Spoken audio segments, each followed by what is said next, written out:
Assalamualaikum warahmatullahi wabarakatuh। Welcome back to our channel. Hope you guys are good at your home. And अब तक अगर आपने मेरा channel subscribe नहीं किया है तो चैनल को जल्दी से सब्सक्राइब कर दीजिए और बेल आइकन दबा दीजिए ताकि आप कोई भी नया वीडियो मिस न कर पाए। अगर मेरे वीडियोस आपके लिए हेल्पफुल है तो प्लीज अपने स्टूडेंट्स के साथ, अपने क्लासमेट्स के साथ शेयर जरूर कीजिएगा और वीडियो को लाइक करना ना भूले और डिस्क्रिप्शन बॉक्स को जरूर चेक करिएगा, उसमें आपकी हेल्प के लिए काफी सारे वीडियोस की लिंक मौजूद है। तो आज जो है हम साइंस फर्स्ट का 4th लेसन जो है बर्की रॉ के असरात, इफेक्ट्स ऑफ इलेक्ट्रिक करंट पढ़ने वाले हैं। इससे पहले की चैप्टर जो है उसकी लिंक आपको डिस्क्रिप्शन बॉक्स में मिल जाएगी, वो भी जरूर चेक करिएगा। ये मकनातीसी मैदान में बर्की रॉ ले जाने वाले बर्की मौसिल पर कुव्वत का अमल। सबसे पहले हम शक्ल में इस्तेमाल की गई जरूरी अशिया देख लेते हैं। जरूरी अशिया है लचकदार तांबे का तार, स्टैंड, बर्की खाना, ताकतवर मकनातीसी मैदान रखने वाला नालनुमा मकनातीस वगैरह। शक्ल में दिखाए गए तरीके से पहले तमाम अशिया को जोड़ लेते हैं। हमारे पास 4 शक्लें दी गई हैं, पहले हम ये समझ लेते हैं। नंबर 1, लचकदार तार नालनुमा मकनातीस के कुतबैन के दरमियान से गुजर रही है। शक्ल नंबर 2 में हम देखेंगे जब तार में से बर्की रॉ नहीं गुजरती तो तार सीधा रहता है, जो कि शक्ल में हालत ए दिखाया गया है। अब हम शक्ल नंबर 4 की तरफ बढ़ते हैं। देखते हैं जब बर्की दौर को जोड़ा जाता है और जब बर्क ऊपर से नीचे की तरफ बहती है। ऊपर से नीचे की तरफ क्यों बहती है? क्योंकि बर्क हमेशा मस्बत से मनफी की तरफ बहती है, तो इसलिए यहाँ पर सबसे पहले बताया गया है कि बर्क ऊपर से नीचे की तरफ बहती है। तो बर्क जब ऊपर से नीचे की तरफ बहती है तो तार में खम आ जाता है, यानी कि तार जो है वो एक तरफ मुड़ जाता है, यानी वो हालत सी में आ जाता है। तो जो शक्ल नंबर 4 में बताया गया है। अब हम देखेंगे शक्ल नंबर 3।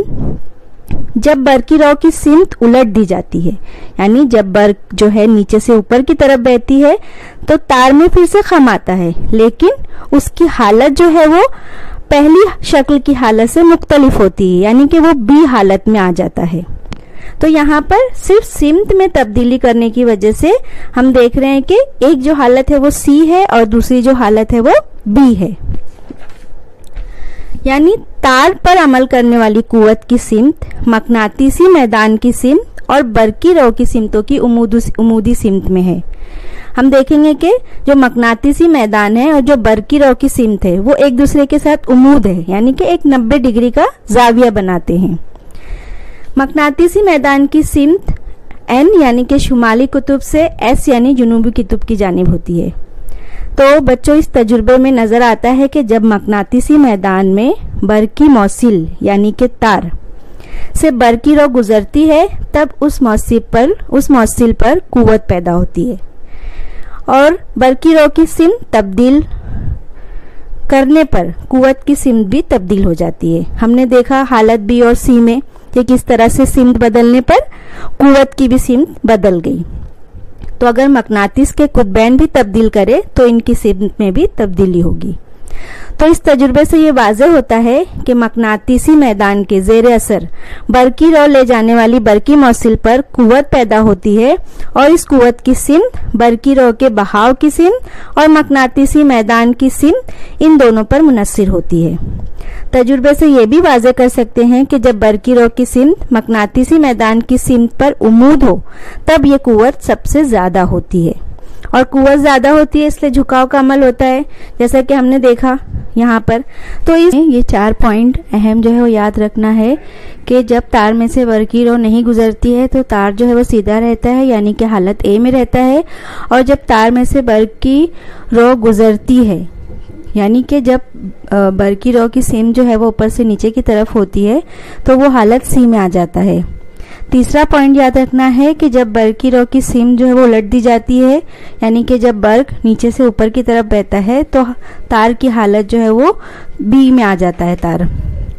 इसके बाद हमको ये एक आखिरी पॉइंट याद रखना है कि कुव्वत की जो सिमत है वो बर्की रॉ के बहाव की सिमत और मकनातीसी मैदान की सिमत इन दोनों पर मुनस्सिर होती है। तो यहाँ पर हमारा ये टॉपिक ख़त्म होता है। अब हम अगला टॉपिक देखेंगे, फ्लेमिंग का बाएं हाथ का कानून। ऊपर जो हमने तजुर्बा किया है उसमें बरकी रो की सिमत और मकनातीसी मैदान की सिमत देखने पर यह वाज़ेह होता है कि कुव्वत की सिमत इन दोनों की उमूदी सिमत में है। ये तीनों की सिमत एक आसान कानून से वाज़ेह कर सकते हैं और इसी कानून को फ्लेमिंग के बाएं हाथ का कानून कहते हैं। हमने ऊपर के तजुर्बे में देखा कि किस तरह से मकनातीसी मैदान की सिमत, बरकी रो की सिमत और जो कुव्वत की सिमत थी ये एक दूसरे पर उमूद है। और यहाँ पर फ्लेमिंग के बाएं हाथ के कानून के मुताबिक भी यही बताया जा रहा है कि हाथ का अंगूठा, पहली उंगली और दरमियानी उंगली हम उसको इस तरह से फैलाएं कि वो एक दूसरे पर उमूद हो। तो पहली उंगली अगर मकनातीसी मैदान की सिमत में हो और दरमियानी उंगली बरकी रो की सिमत में हो तो अंगूठे की सिमत जो है वो बरकी मौसिल पर कुव्वत की सिमत जाहिर करती है। तो ये हमारा फ्लेमिंग का बाएं हाथ का कानून है जिस पर मुनस्सिर जो है वो बरकी मोटर बनाया जाता है। बरकी मोटर भी उसी तरीके से काम करता है। तो हम अपना अगला टॉपिक देखते हैं, बरकी मोटर, जो कि बहुत ही इम्पोर्टेंट टॉपिक है। 3 से 5 मार्क्स के लिए पूछा जाता है। तो आप लोग इसे ध्यान से सुनिए और समझने की कोशिश कीजिए। तो हमारा बरकी मोटर का जो टॉपिक है इसमें तवानाई की मुख्तलिफ शक्लें हमने 9th में, 8th में, 7th में पढ़ी है। तवानाई तब्दील हो सकती है, ये भी हम जानते हैं। और हमने ये भी पढ़ा है कि बरकी तवानाई को हम मैकेनिकी तवानाई में आसानी से तब्दील कर सकते हैं और मुख्तलिफ मशीनों में इसका इस्तेमाल कर सकते हैं, जैसे कि ये बरकी मोटर है। और हमारी रोज़मर्रा की ज़िंदगी में बरकी मोटर जो है वो कोई नेमत से कम नहीं है, क्योंकि बरकी मोटर की वजह से हमारे बहुत सारे काम आसान हो जाते हैं। इसका बरकी मोटर का इस्तेमाल कहाँ कहाँ किया जाता है? पंखे में किया जाता है, फ्रिज में किया जाता है, मिक्सर, धुलाई मशीन यानी वॉशिंग मशीन, कंप्यूटर वगैरह में किया जाता है। तो ये बरकी मोटर किस तरह से काम करता है ये हम शक्ल के ज़रिए देखेंगे। इस टॉपिक में हमें ये 4 पॉइंट अब हम देखते हैं कि बरकी मोटर में किस तरह से कनेक्शन किया जाता है। तो बरकी मोटर में हाजिज गिलाफ वाले तांबे के तार का मुस्ततीली हल्का यानी कि रेक्टेंगुलर लूप होता है, जिसे नाल नुमा मकनातीस के शुमाल और जुनूबी कुतुब के दरमियान में रखा जाता है, जैसा कि शक्ल में बताया गया है। मुस्ततील नुमा हल्के की 2 साख AB और CD को इस तरह रखा जाता है कि वो मकनातीसी मैदान की सिमत पर उमूद हो। जहाँ पर हमारा मुस्ततील नुमा हल्का ख़त्म होता है वहाँ हल्के के दोनों सिरों के दरमियान X और Y 2 निस्फ हल्कों को यानी 2 आधे कटे हुए दायरवी शक्ल से जोड़ दिया जाता है और फिर उसे एक महवर यानी कि एक्सेल पर अच्छी तरह लगाया जाता है। X और Y ये जो 2 दायरवी शक्ल के निस्फ हल्के हैं वो मुस्तकिल तौर पर कार्बन ब्रश, जो कि E और F के जरिए बताया गया है, को मस करता रहता है यानी कि छूता रहता है, टच करता रहता है, टच करके उसको गुजरता है। तो ये तो हो गया कि इसको किस तरह से जोड़ा जाता है। अब हम देखेंगे कि ये काम किस तरह से करता है।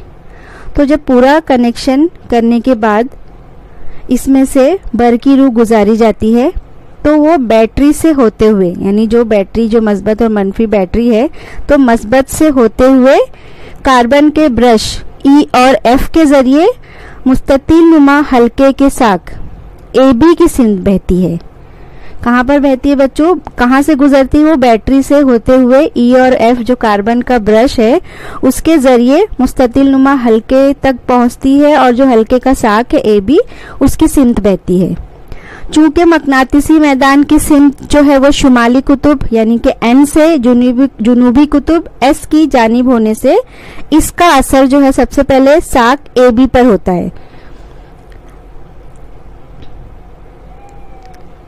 फ्लेमिंग के बाएं हाथ के कानून के मुताबिक हमने पहले ही पढ़ा कि बरकी मोटर में फ्लेमिंग के बाएं हाथ का कानून जो है वो इस्तेमाल किया जाता है। तो उसके कानून के मुताबिक जो कुव्वत AB पर लगती है उसे वो नीचे की तरफ ढकेलती है, यानी कि जो भी बरकी रो AB की तरफ जाती है तो वो कुव्वत की शक्ल इख्तियार कर लेती है और वो कुव्वत क्या करती है, AB साक को जो है वो नीचे की तरफ ढकेलती है।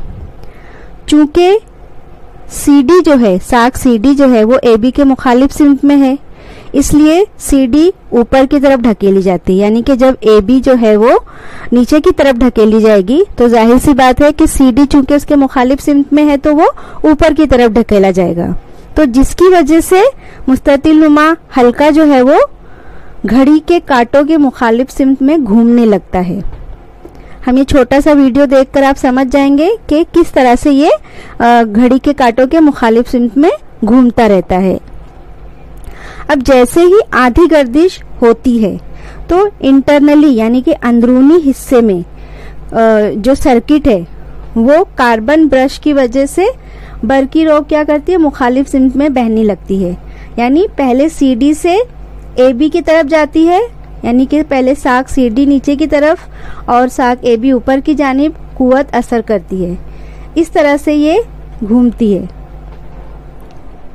कारोबारी मोटरें इसी उसूल पर काम करती हैं।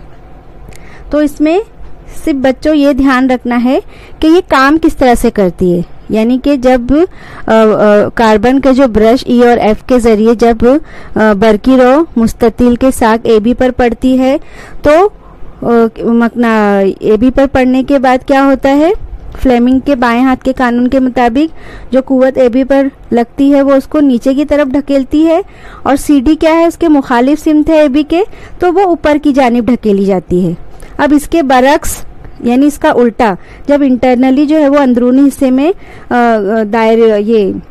जो दायरवी हल्का है उसकी वजह से क्या हो जाता है, बरकी रो जो है वो मुखालिफ हो जाती है, यानी उल्टी हो जाती है। तो जब ये मुखालिफ सिमत में बहने लगता है तो क्या होता है, पहले CD की तरफ बरकी रो पहुंचती है तो CD जो है वो AB की तरफ जाती है, यानी साक CD जो है वो नीचे की तरफ और फिर साक AB क्या है ऊपर की जानिब आ जाती है। तो इस तरह से ये कुव्वत एक दूसरे पर असर करते हैं और वो घूमने लग जाती है। तो इसी तरह का ये फ्लेमिंग के बाएं हाथ के कानून का उसूल का इस्तेमाल करके कारोबारी मोटरें इसी उसूल पर काम करते हैं। तो ये टॉपिक जो है वो बहुत इम्पोर्टेंट है। आप 1 से 2 मरतबा इसको सुनिए, आप लोगों को समझ में आ गया होगा। अगर कोई चीज़ नहीं समझ में आई होगी तो आप मेल करके पूछ सकते हैं।